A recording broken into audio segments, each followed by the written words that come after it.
In the soft glow of the evening, as I sat in my living room, the sudden buzz of the intercom broke the silence. Brushing away tears, I glanced at the screen to see my mother-in-law and Martha waiting outside. A wave of relief washed over me, thinking they were here to lend a hand.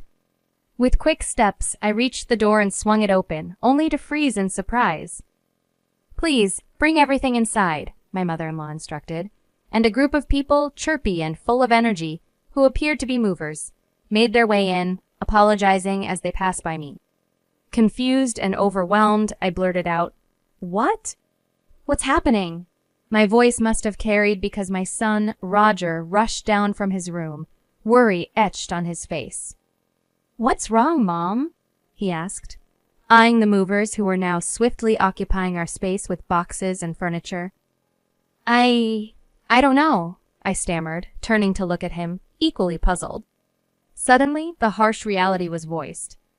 "We're taking over this house. It's time for you to leave," my father-in-law, Terry, commanded with a firmness that brooked no argument, even as the movers continued their task. Roger's face drained of color. "No, you can't do this. Auntie, don't they know?" he pleaded, his voice barely above a whisper. "This house, it's not Dad's anymore. And it's haunted." The room fell silent as Terry paused and the movers halted, all eyes on Roger, who was now shaking. "My name is Christina, and I'm 39, married to Keith, who is 40 and a dedicated businessman. Keith, the epitome of calmness, doesn't indulge in vices. He's all about work and spending cozy movie nights with me. Our son, Roger, once a regular companion on these family evenings, now found himself busy with middle school, leaving Keith and me reminiscing about the past. Keith often spoke fondly of his school days, proud of his decision to attend a local public high school over the prestigious one where his parents taught. He was a star student, involved in leadership roles and cherished memories with his high school buddy, Terry. "You were a model student, weren't you?" I'd tease him. His response, always with a laugh, was a reminder of simpler, happy times. "Are you enjoying this?" I asked him once during a movie night. "Yes," he replied. Then looking around, he added, "No, it's more than that. It's happiness." He spoke of our home, our family, with a sincerity that warmed my heart. "I have everything I need. A wonderful wife, a lively son," he said, his honesty making me feel cherished. "You meant to say a beautiful wife," I corrected, half joking, half serious. In this unexpected turmoil amidst movers and declarations of eviction, Keith's words echoed, a reminder of the love and unity that made this house a home, haunted or not. I playfully swung my arm towards Keith, and he dodged it with a laugh, affirming, "Yes, having a beautiful wife does indeed make me the happiest." Our current goal is to buckle down and work hard towards paying off our house's mortgage. Keith has arranged our finances in such a way that I can focus on being a stay-at-home mom without the stress of financial burdens weighing us down. I often find myself thinking how fortunate I am to have Keith, a man so considerate and kind as my partner. While we were sitting side by side, lost in the storyline of a DVD, these thoughts warmly filled my mind. Keith frequently shares how content he is with our married life. However, I can't shake off the feeling that his happiness was not as profound before we got married, especially during the times he spent at his parents' home. The tension and strained relationships he has with his family, particularly with his parents and his sister Martha, are evident and point towards underlying issues. The genesis of these issues, from what I've gathered, seems to revolve around Keith's decision to not attend the high school his parents had chosen for him. In contrast, Martha, who is 3 years his senior, complied with all their parents' wishes. She attended the high school they chose for her, maintained the high grades they expected, and even secured a job at a company they approved of. According to Keith, Martha's compliance has made her overly reliant on their parents, leaving her with a diminished capacity to make independent decisions or adapt to unforeseen circumstances. This dependency manifested clearly when Martha ventured into the workforce. Accustomed to operating under explicit instructions, she found herself paralyzed in a work environment that demanded initiative and independence. Her discomfort and inability to adapt led her to resign in less than a year. Subsequently, her parents hurriedly arranged a marriage for her, choosing a husband on her behalf. Despite having a capable son in Keith, they went as far as to adopt my brother-in-law, making him part of their household, a move that puzzled me greatly. I often ponder over the need for Keith's parents to adopt another son when they already had Keith, who was perfectly capable and deserving of their love and attention.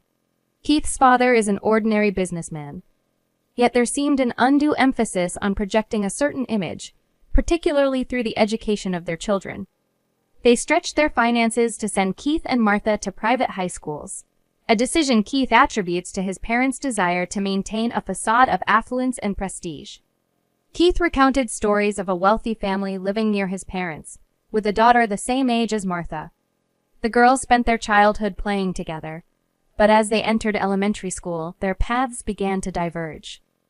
This story, among others, sheds light on the complex dynamics and pressures within Keith's family, illustrating a pattern of decisions driven more by external appearances than by the well-being and preferences of the family members themselves. She attended a private school and started to drift apart from the other kids in our neighborhood. Keith's parents didn't have any big problems with that family, but they seemed pretty jealous.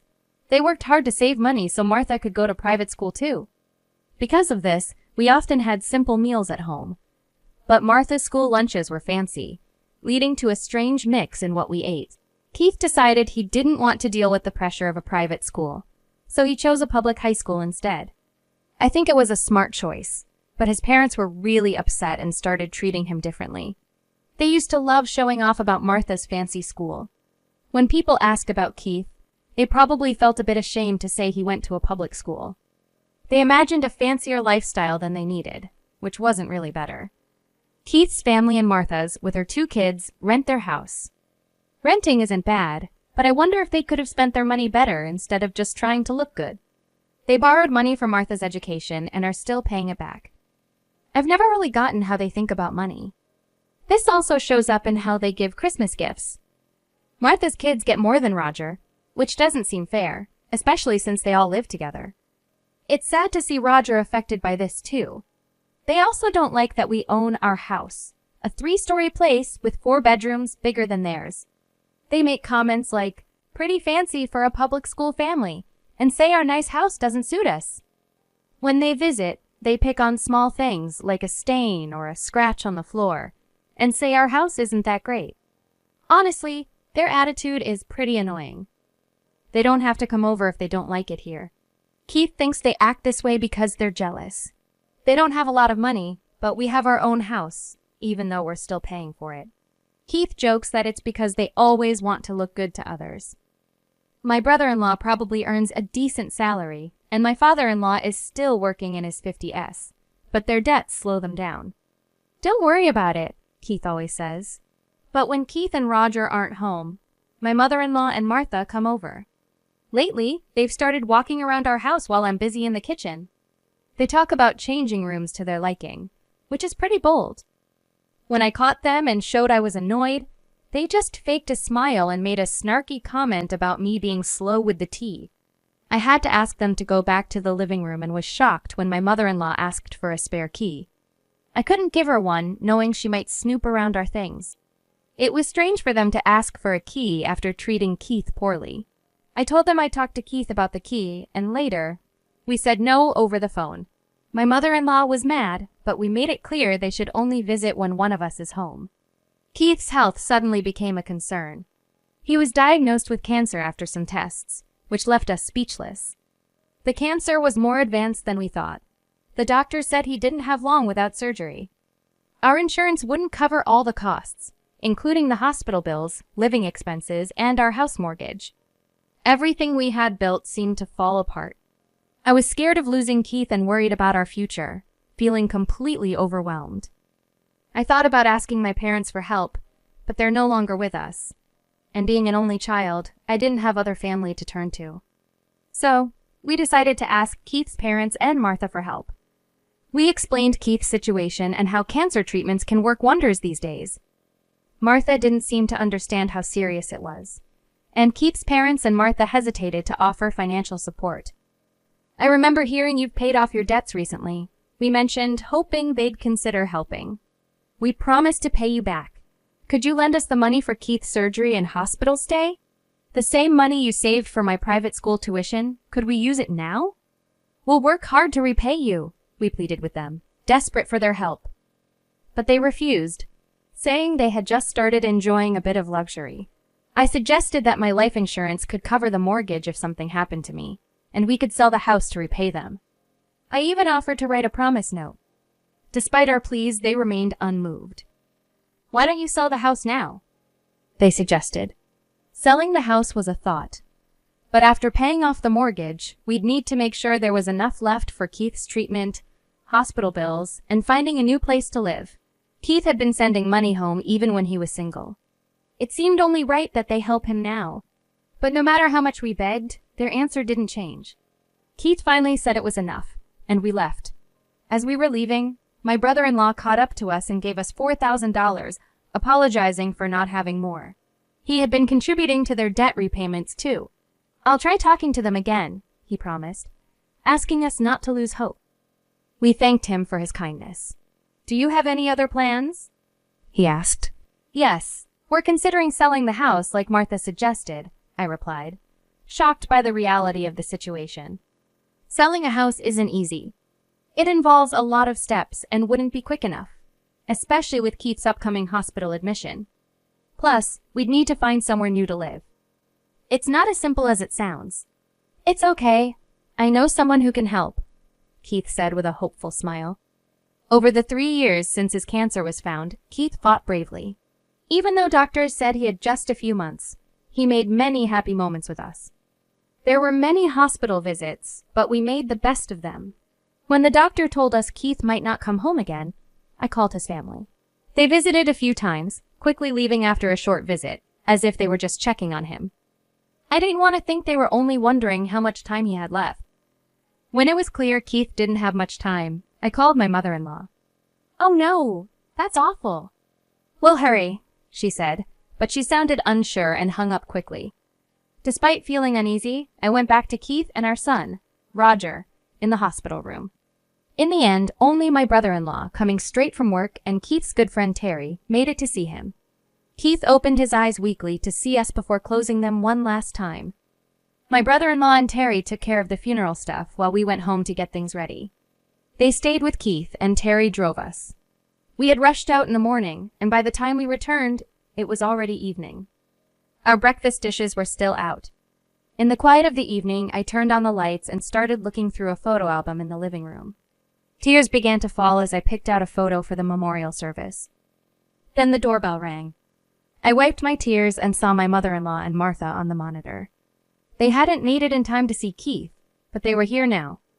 I went to open the door, ready to greet them. I was shocked when I opened the door and heard my mother-in-law telling people to bring things inside. Movers started walking into our house, apologizing as they went. I was so confused and asked, "What's happening?" Roger ran downstairs, also confused, asking me what was going on. I didn't understand either. My son's house is now ours. You need to leave, my mother-in-law said, with my father-in-law organizing the movers as they filled our house with stuff. Roger suddenly got upset and said, "No, this house isn't Dad's now, and it's haunted." When he said this, everything stopped, and everyone looked at Roger. Then Terry walked in, yelling at everyone for bringing stuff into someone else's house without asking. He made such a noise that even the neighbors might have heard. The movers, confused, started taking everything they brought back outside.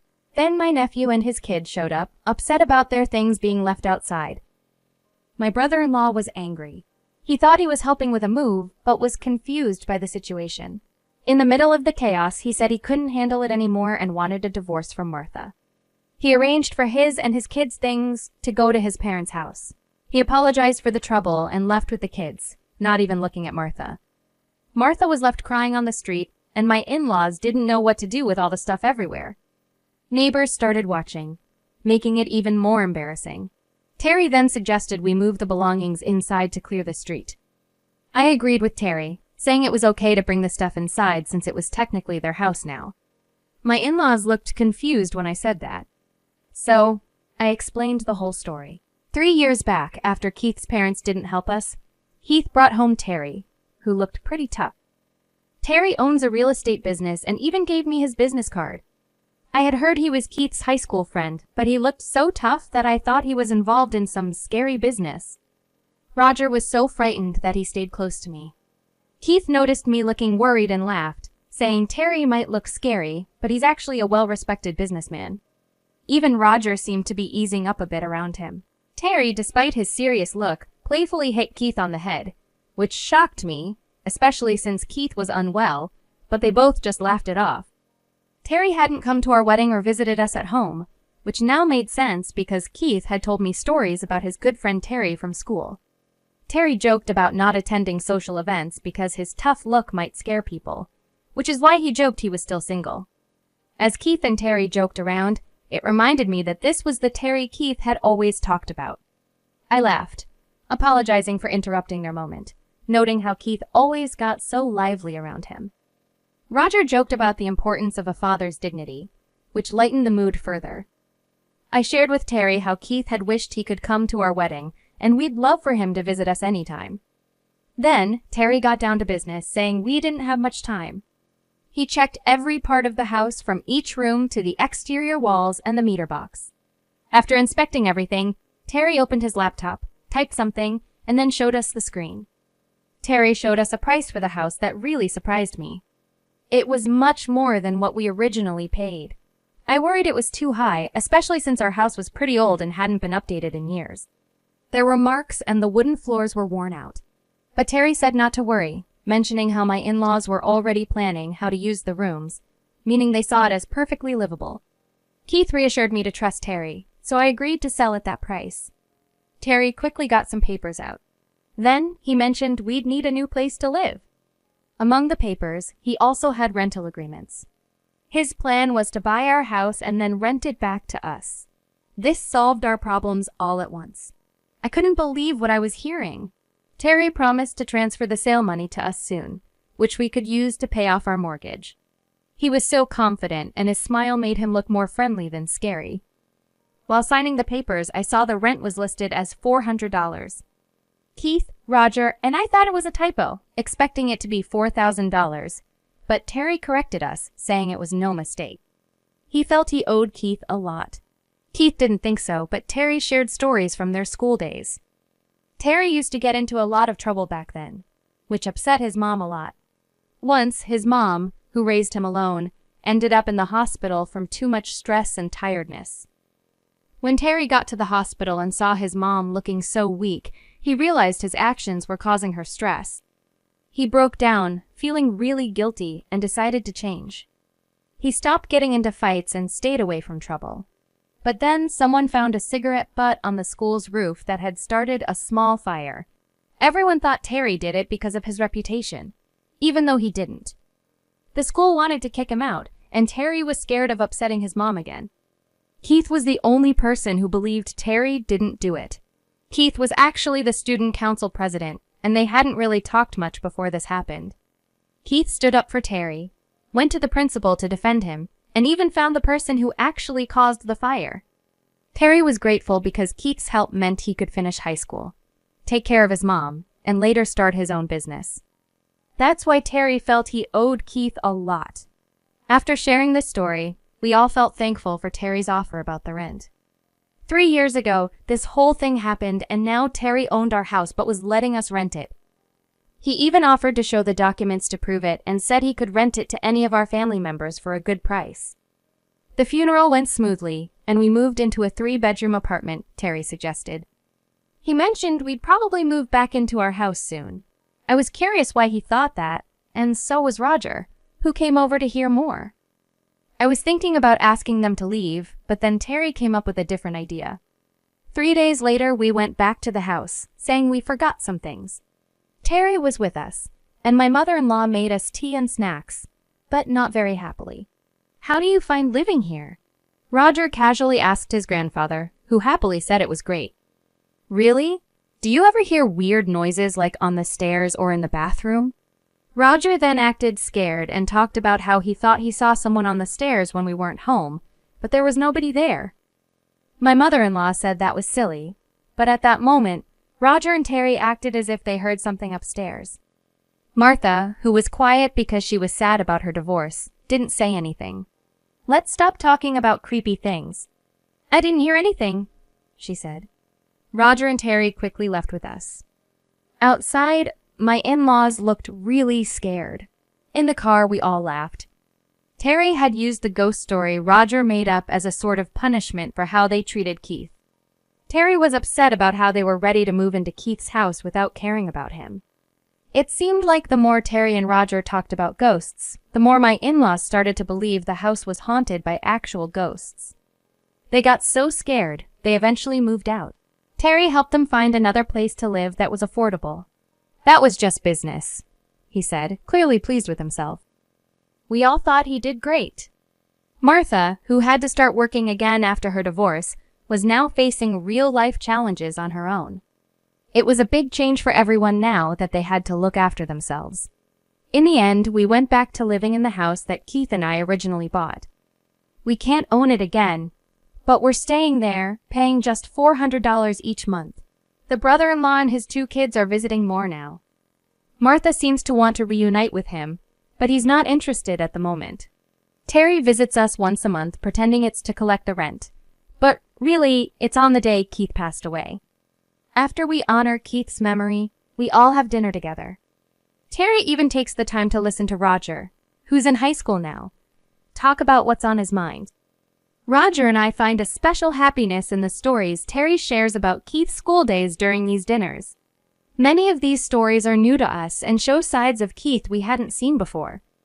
I like to think